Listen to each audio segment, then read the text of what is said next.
presidente mexicano, es uno de los grandes referentes del buen gobierno, no solo para México, sino para toda América Latina y el Caribe. Este mandatario, hace unas horas atrás, le ha cantado muy claritas las verdades al actual inquilino de la Casa Blanca, al señor Biden, en referencia a un hecho básico, la libertad de prensa, de expresión, y le ha dicho, oye, Julian Assange no puede seguir preso. La libertad de expresión no puede seguir presa. Y ha tocado un tema paradójico. Una paradoja es cuando dos absolutos se encuentran. Se entiende que los Estados Unidos de Norteamérica es absolutamente libre e independiente. Pero absolutamente el señor Julian Assange está preso. Una paradoja. Y el presidente mexicano le dice, oye, no puedes tener preso a la libertad. Y podemos decir que el ejercicio de su poder ya es maduro. Se entiende que cuando uno comienza a gobernar primero en un periodo de adaptación, ¿no? Pero ahora ya está en el ejercicio maduro del poder. Y ya ha definido cosas muy claras. Cumplir con las ofertas electorales. ¿Sí? Dijo, por ejemplo, refinería de Dos Bocas. Y no solo fue con Dos Bocas, sino que compró una refinería cuando la pudo en los Estados Unidos. Resultado, el pueblo mexicano no ha tenido que sufrir los incrementos tremendos del costo del combustible, porque México, al producir petróleo, puede refinarlo y puede tener para el consumo interno. ¿Qué dijeron los neoliberales en su momento? No, eso no se va a poder, es imposible. Te vas a deudar y nos vas a meter en un problema. Resulta que no se deudó y cumplió su promesa diciendo, el dinero sale de los recursos nacionales en tanto que no se gaste en corrupción. Y lo ha cumplido. Aeropuerto, Tren Maya, o sea, las megaobras que en su momento ofreció, pues evidentemente las va a cumplir. El gran referente para América Latina. Digo, o sea, si yo fuera ecuatoriano y mirara al presidente Lasso y le dijera, oye, ¿qué es lo primero que intentaste hacer con la refinería, la más importante que tiene Ecuador, que es la Esmeralda? Privatizarla, que es básicamente trasladar recursos del Estado a los bolsillos del privado. Esa es la historia de las privatizaciones en América Latina y el Caribe, la gran patria grande que queremos. Hay quienes dicen que el éxito de Andrés Manuel López Obrador es que es un gran comunicador político a través de las conferencias matutinas, las famosas mañaneras. Pero tú te puedes sentar frente a una cámara y decir bla, bla, bla, y ser un ser absurdo. Por ejemplo, digo, por recordar a un personaje triste de la política latinoamericana, el señor Menem. O sea, podía sentarse frente a una cámara, pero si no conoce la realidad, crees que al leer un discurso armado vas a quedar bien, pero en el fondo saldrá el cobre, como dicen los mexicanos. El 24 de agosto de 1995, en el Parlamento argentino, Menem intentaba hacer un homenaje a Borges, centenario de Borges, y dijo, me he leído todas las novelas de Borges.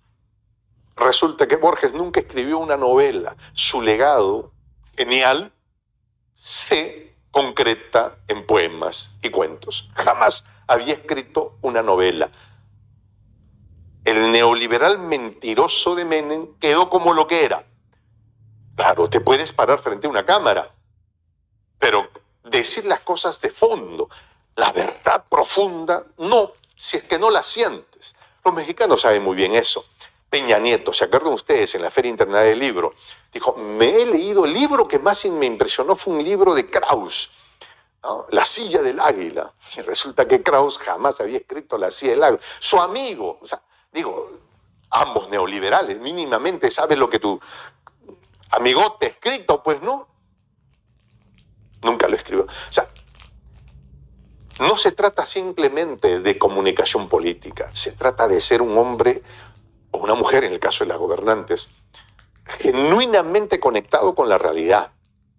Para aquellos que disfrutamos las conferencias matutinas del presidente Andrés Manuel López Obrador, sabemos que respuestas pueden ir desde la respuesta inmediata a la crisis política que uno enfrenta en cualquier momento, a las clases de historia y filosofía, de economía, a las clases de ser gente, de ser alguien comprometido con la verdad. ¿Sí? Andrés Manuel López Obrador es un referente para América Latina y el Caribe en términos de nuestra relación con el hegemón que es Estados Unidos. Y no hacerlo a las patadas, ¿sí? Porque, por ejemplo, le tocó ser presidente mientras gobernaba Estados Unidos el señor Donald Trump, que no se caracteriza por ser una persona, digamos, cortés, por decirlo menos, ¿no? Y Andrés Manuel le puso una raya y le dijo: de aquí tú no pasas. Tú respetas a los mexicanos, si no, no nos llevamos bien, porque yo también te voy a respetar. Y no seremos pocos los latinoamericanos que nos sentimos tremendamente orgullosos cuando Andrés Manuel fue a la Casa Blanca y fue recibido y ovacionado por los mexicanos y por los latinoamericanos que fueron a presentarle su respeto frente a Donald Trump. Y Donald decía: ¿por qué? O sea, yo he recibido a muchos presidentes de muchos países y nunca han venido tanta gente a celebrar a su presidente. ¿Ya? Ese es el Andrés Manuel que marca a la gente. ¿Y por qué hago referencia a todo esto? Porque hace unas horas atrás algún monigote que se cree político allá en la potencia del norte ha dicho: debemos tomar medidas militares para controlar México, para asegurar nuestra propia seguridad interna. Y Andrés Manuel, desde la talla de ser el mandatario que es, le hecho: hay un momentito, los problemas de violencia los tienen ustedes y son mucho más grandes de los que tenemos nosotros acá en México. Tenemos nuestro problema, sí, evidentemente, pero los tuyos son mucho más grandes. Creo que harías bien en resolver tus propios problemas. Poner una raya. Eso que hace Andrés Manuel López Obrador es algo que nunca un presidente en América Latina y el Caribe hubiera podido hacerlo sin antes haberse metido en un gran problema, ya sea con que le negaban préstamos, ya sea que hubiera podido tener un incidente diplomático. No, Andrés Manuel logró eso. Los tiempos son distintos, evidentemente, y ya el hegemón del norte no pisa como antes. Es un gran referente de cómo se puede hacer política, de cómo podemos vernos a nosotros, los latinoamericanos, en torno del mundo. Andrés Manuel López Obrador se ha constituido en un personaje que desde su posición ha impulsado con mucha fortaleza la integración de Latinoamérica y el Caribe, enfrentándose al orco del pantano que constituye este personaje triste que es el señor Almagro. ¿Sí? Y Andrés Manuel López Obrador, en el momento en el que se le ha necesitado aquí en Latinoamérica, ha extendido la mano fraterna a personajes como el presidente Evo, que fue víctima de un vil, grosero y perverso golpe de Estado impulsado por la ultraderecha neoliberal.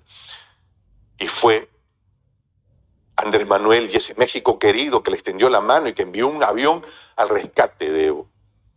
Una situación más o menos similar se vivió en Perú, mi patria, en la que un personaje triste como Dina Boluarte ha llevado a cabo un proceso político terrible, terrible, con hermanos nuestros que han dejado de existir por la sed de poder del personaje como este.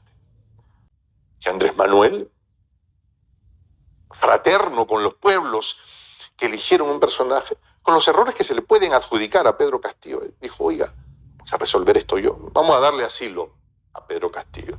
Las circunstancias, sabemos que Pedro Castillo ahora está en prisión, pero Andrés Manuel extendió la mano fraterna a los hijos y a la esposa de Pedro Castillo. Hay que ser testigo de lo... Se puede criticar mucho al personaje político, ¿no? Para eso uno finalmente asume, ¿no? Pero los hijos menores, pequeños, atacarlos vilmente, eso no tiene nombre. Y eso se ha hecho en el Perú de una manera brutal. Y Andrés Manuel ha recibido a la familia de Pedro Castillo. Este es un personaje grande. Y yo he querido hacer esta reflexión en este momento porque sé que mis hermanos mexicanos en este momento saben que enfrentarán dentro de 625 días el fin del mandato del presidente Andrés Manuel López Obrador. Pero el ejemplo que deja es tan grande y tan calado, no solo en México, sino en toda América Latina y el Caribe, que el surco es hondo y profundo y la semilla ya está sembrada. Es la obligación de todos los ciudadanos de América Latina y el Caribe continuar con esto. Cuidar este proceso. Me acuerdo aún que en el primer año del mandato de Andrés Manuel, surgieron voces de militares en retiro mexicanos que sugirieron la posibilidad de un golpe de Estado. Por supuesto, a estas alturas ya nadie se atrevería mínimamente a sugerir algo así. Yo sé que esto les ha costado mucho al pueblo mexicano. Y para nosotros, los pueblos de América Latina y el Caribe, esto implica un compromiso con la historia, con saber que lo avanzado en México, que es la bisagra de las Américas, esa bisagra entre la América angloparlante y la América hispanoparlante, la América lisbófona, también, que habla portugués, me refiero a Brasil. ¿No? O sea, alguno de nosotros en algún momento ha sentido inseguridad por su posición política. Cuando asumió Dina, muchos de nosotros dijimos, puedo ser vulnerado en mi seguridad por personajes viles como los que gobiernan.